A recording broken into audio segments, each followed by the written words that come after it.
तो पिछले एपिसोड में सायर ने हाओ चेन से प्रॉमिस किया था कि वो फाइनल मैच के दौरान उसके साथ मुलाकात करेगी और इसके बाद हाओ चेन येहुआ को अपने बगल में बैठा हुआ देख थोड़ा सा डर जाता है। लेकिन अब येहुआ को इन सभी बातों के बारे में पता चल गया था और फिर वो हाओ चेन से कहने लगता है कि अब तो हम लेवल 5 में पहुंच गए हैं, इसलिए ऐसा लगता है कि अब मुझे एक टीचर के तौर पर तुम्हें कुछ बताने की जरूरत नहीं है। लेकिन अब येहुआ के इस बात की वजह से हाओ चेन परेशान हो जाता है और सबसे पहले हाओ चेन उसे यहाँ से जाने से रोकता है। लेकिन येहुआ अब हाओ चेन के ऊपर बहुत ज्यादा गुस्सा हो गया था और उससे कहने लगता है कि तुम्हें लगता है कि मैं अभी भी तुम्हारा टीचर हूँ, लेकिन मैंने इतनी मेहनत करके तुम्हें इतनी सारी चीजें सिखाई थी जिसके बारे में तुम तो अब पूरी तरह से भूल गए हो। इसके बाद वो हाओ चेन से गुस्से में पूछने लगता है कि अगर तुम्हारा ओपोनेंट एक डीमन है तो तुम क्या करोगे, या फिर तुम्हारे पार्टनर रेस्क्यू के लिए तुम्हारा इंतजार कर रहे हो तो क्या तुम भी यांग वेनजाओ के जैसे फाइट कर पाओगे। तब उसके इस बात को सुनकर हाओ चेन कहता है कि मैं आने वाले समय में बैटलफील्ड के अंदर सबसे ज्यादा प्रायोरिटी टीम को दूंगा, लेकिन फिर भी मैं सबसे ताकतवर का सामना करने वाली अपॉर्चुनिटी को नहीं छोड़ूंगा। जिसके बाद यह हुआ हाओ चेन से कहता है कि मैं तुम्हारी बात को समझता हूँ, लेकिन तुम्हें याद रखना होगा कि जिंदगियां खत्म हो जाने के बाद कुछ भी नहीं बचता है। और इसके बाद यह हुआ हाओ चेन को एक नई तलवार देता है क्योंकि उसके पास वाली तलवार टूट गई थी और इसके अलावा कल उसे फाइनल मैच के लिए भी जाना है। अब इसके बारे में जानकर हाओ चेन पूरी तरह से हैरान हो जाता है क्योंकि उसने सोचा नहीं था कि फाइनल मैच इतना जल्दी होगा। तब इस पर येहुआ गुस्से में कहता है कि तुम 3 दिन और 3 रात से सो रहे हो और इसलिए रैंकिंग कंपटीशन अब तक खत्म हो चुका है। इसके बाद वो उसे बताता है कि डीमन हंटिंग ग्रुप कंपटीशन का कल फाइनल होगा, लेकिन अब उसे इसके बारे में चिंता करने की ज्यादा जरूरत नहीं है क्योंकि वह भी अपने मास्टर के जैसा लेवल 5 वाला एक मास्टर बन चुका है, जिसकी वजह से अब उसे नहीं बल्कि उसके ओपोनेंट को घबराने की जरूरत है। इसके बाद हम देखते हैं कि हाओ चेन भी इसके बारे में कुछ देर तक सोचता है और फिर वह भी फाइनल के लिए रेडी हो जाता है। इसके बाद अगले सीन में हम उस टेम्पल का सीन देखते हैं जहाँ पर डीमन हंटिंग ग्रुप कंपटीशन का फाइनल मैच होने वाला था, इसलिए अगले दिन हाओ चेन भी ली सिन के साथ में यहाँ पर पार्टिसिपेट करने के लिए आ जाता है, जिसके दौरान हम देखते हैं कि ली सिन इसके लिए बहुत ज्यादा एक्साइटेड थी। लेकिन हम देखते हैं कि हाओ चेन यहाँ पर सायर के आने का इंतजार कर रहा था क्योंकि उसने प्रॉमिस किया है कि वो फाइनल मैच के दिन हाओ चेन से मिलेगी, इसलिए हाओ चेन उसे लगातार यहाँ पर खोज रहा होता है। लेकिन तभी इन दोनों को यहाँ पर लिन सिन भी मिल जाता है जो कि इनके साथ में ही फाइनल के लिए क्वालिफाई हो गया था और वो इनको देखते ही अपने तरह बुलाने लगता है और फिर इनसे कहने लगता है कि शायद मेरा अनुमान सही था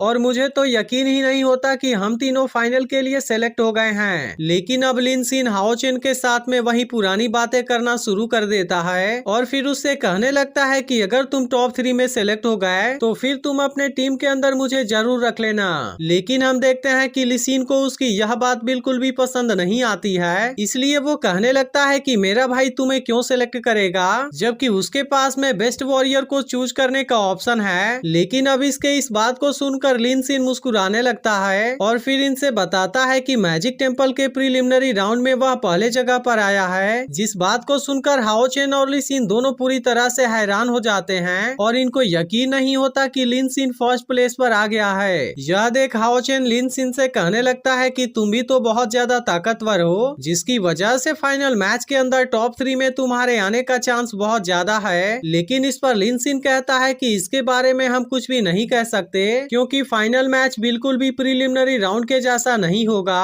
और इसलिए मुझे लगता है कि फाइनल में लक बहुत ज्यादा इम्पोर्टेंट है। इसके बाद लिन सिन हाओ चेन को अपने साथ में लेकर अंदर जाने लगता है, लेकिन हम देखते हैं कि ली सिन को उसकी यह हरकत बिल्कुल भी पसंद नहीं आ रही थी। अब अंदर जाने पर हम देखते हैं कि यहाँ पर और भी बहुत सारे वॉरियर होते हैं जो कि फाइनल मैच के लिए क्वालिफाई कर गए थे और ली सिन बताती है कि टोटल 60 लोग फाइनल मैच के लिए क्वालिफाई किए हैं। लेकिन तभी इसी बीच हाओ चेन को यहाँ पर यांग वेनजाओ भी नजर आता है, जिसे देख हाओ चेन समझ जाता है कि अभी भी उसकी कंडीशन पूरी तरह से सही नहीं है। लेकिन तभी फिर अचानक से उसे सायर की बात याद आती है और जब वो देखता है तो सायर उसे कहीं भी नजर नहीं आती, जिसके बाद वो सोचने लगता है क्या सायर सच में यहाँ पर आएगी। लेकिन तभी इसी वक्त यहाँ पर कुछ और लोगों की भी एंट्री होती है, जिनको देख लिन सिन कहता है कि यह तो असैसिन हॉल के लोग हैं और फिर बाकी लोग बात करने लगते हैं कि इनको ऐसे देख पाना बहुत ही ज्यादा रेयर होता है। लेकिन तभी इसी बीच ली सिन नोटिस करती है कि इनके ग्रुप में केवल 9 लोग हैं, इसलिए उसे समझ में नहीं आता कि असेसिन हॉल से एक आदमी मिसिंग क्यों है। और इसके अलावा बाकी लोग भी इसी बात के बारे में सोच रहे थे।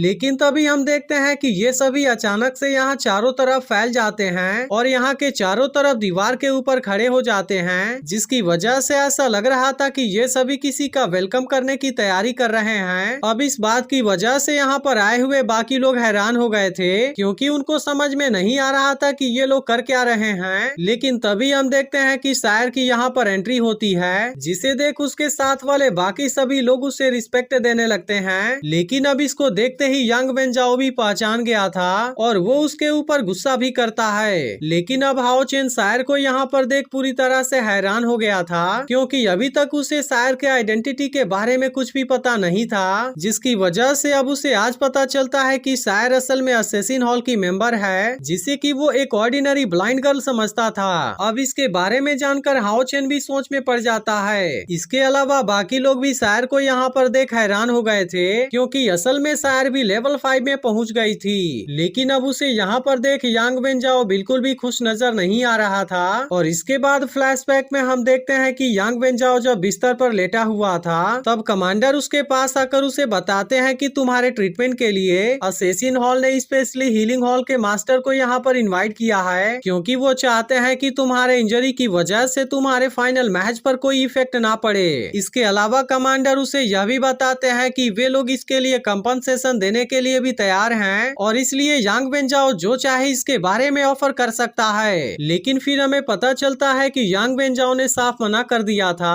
और फिर कमांडर से बोल दिया था कि मैं अगली बार उनसे मुलाकात कर लूंगा, क्योंकि असल में यांग वेनजाओ फेयर तरीके से शायर को हराना चाहता है। इसके बाद हम देखते हैं कि सियाओ सीधे हाओ चेन के सामने जाकर खड़ी हो जाती है, जिसे देख हाओ चेन सोचने लगता है कि मैंने इतने दिनों में कभी भी नहीं सोचा था कि शायर की असली आइडेंटिटी क्या है। लेकिन अब शायर को हाओ चेन के साथ में देख बाकी सभी लोग पूरी तरह से हैरान हो गए थे और उनको समझ में नहीं आ रहा था कि आखिर चल क्या रहा है। इनके अलावा खुद हाओ चेन भी पूरी तरह से हैरान होता है। लेकिन तभी इसी वक्त शायर सबके सामने ही हाओ चेन का हाथ पकड़ लेती है, जिसे देख अब सभी लोग और भी ज्यादा हैरान हो गए थे, क्योंकि उनको अपने आंखों के ऊपर यकीन ही नहीं हो रहा था। इसके बाद शायर हाओ चेन से कहती है कि मैंने तुमसे फाइनल में मिलने का प्रॉमिस किया था, जिस पर हाओ चेन कहता है मैंने नहीं सोचा था कि तुम भी यहाँ पर फाइनल कंपटीशन के लिए आने वाली हो, और इसके अलावा तुम तो लेवल 5 वाली असेसिन हो, जिसके बारे में आज तक मैंने पहले कभी भी नहीं सुना था।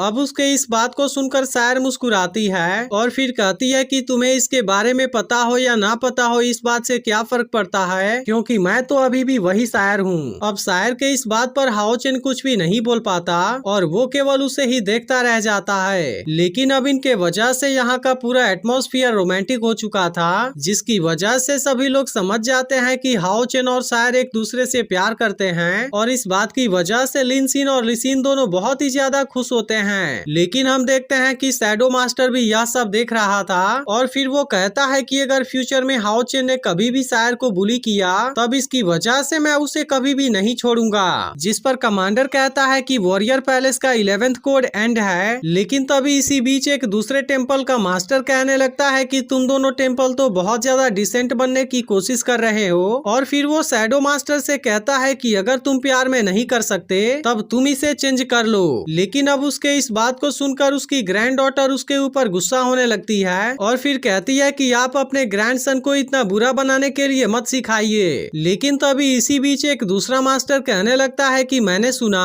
ट्रीटमेंट हॉल के इस क्लास में कोई गंजा हेड है, इसलिए कैसा होगा कि अगर तुम इसे हमारे वॉरियर टेम्पल को दे दो। लेकिन तभी इस पर एक दूसरे टेम्पल की मास्टर कहती है कि तुम सपने देखना बंद करो। लेकिन तभी शैडो मास्टर इनसे कहने लगता है कि सभी यंग लोग हमें नीचे से देख रहे हैं, इसलिए हमें फाइनल कंपटीशन को शुरू कर देना चाहिए ताकि ग्रुप बनना स्टार्ट हो सके। इसके बाद शैडो मास्टर फाइनल मैच को शुरू कर देने का ऑर्डर दे देता है, जिसके बाद यहाँ पर आए हुए सभी वॉरियर इसके लिए एक्साइटेड हो जाते हैं। जिसके बाद एपिसोड यहीं पर एंड हो जाता है। लेकिन अगर आपने इसके पिछले पार्ट को मिस कर दिया हो तो लेफ्ट वाली वीडियो जरूर देख लेना, और अगर एक्सप्लेनेशन अच्छी लगी हो तो वीडियो को लाइक जरूर कर देना।